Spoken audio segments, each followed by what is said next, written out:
So hello guys, welcome back to the my channel. Guys, पिछली class में हमने percentage के बारे में पूरे कॉन्सेप्ट पढ़ लिए थे।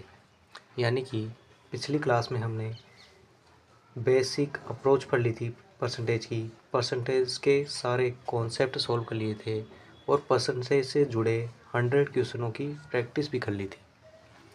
अब यहाँ आप स्क्रीन पर देख पा रहे होंगे एक नया टॉपिक लिखा हुआ है, प्रॉफिट एंड लॉस, यानी कि लाभ और हानि।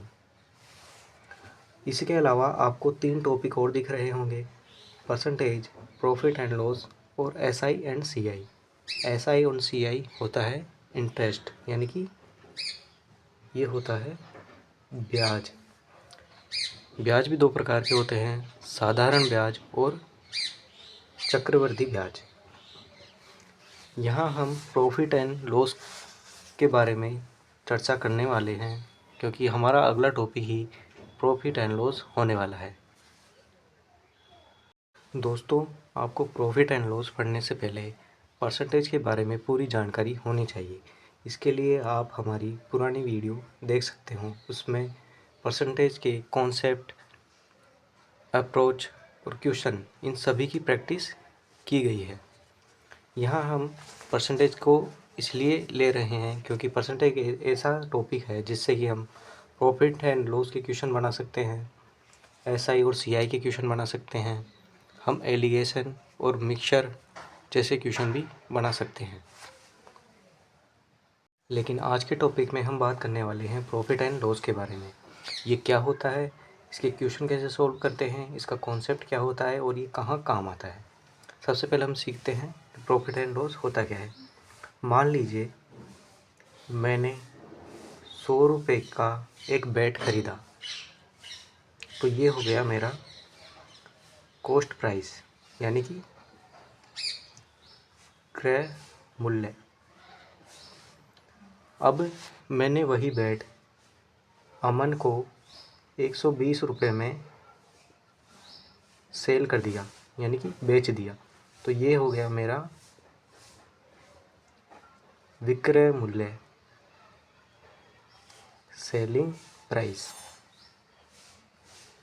अब यहाँ हम लाभ की बात करते हैं तो कितना होगा, देखिए जो प्रॉफिट होगा वो होगा विक्रय मूल्य में से क्रय मूल्य घटा देने पर।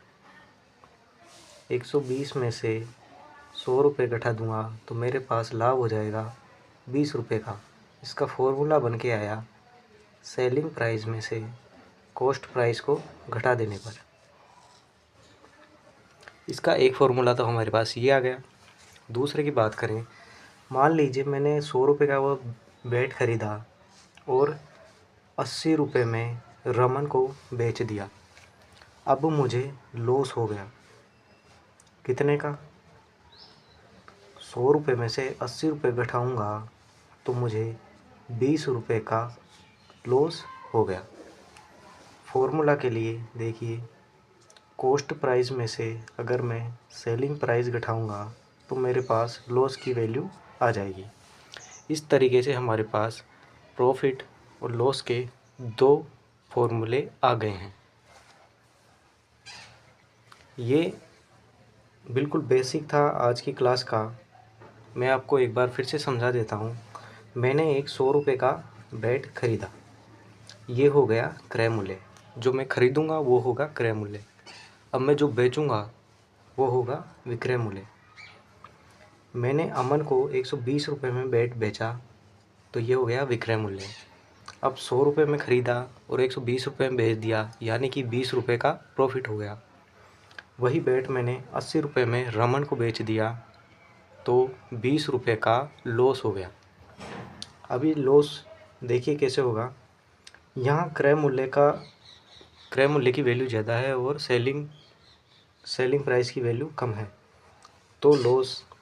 अगर सेलिंग प्राइस की वैल्यू ज़्यादा है और क्रय मूल्य की वैल्यू कम है तो प्रॉफिट। तो आज के ये 2 बेसिक कॉन्सेप्ट आप समझिए और अगली क्लास में हम पूरे कॉन्सेप्ट को कवर करने की कोशिश करेंगे। तब तक के लिए पढ़ते रहिए।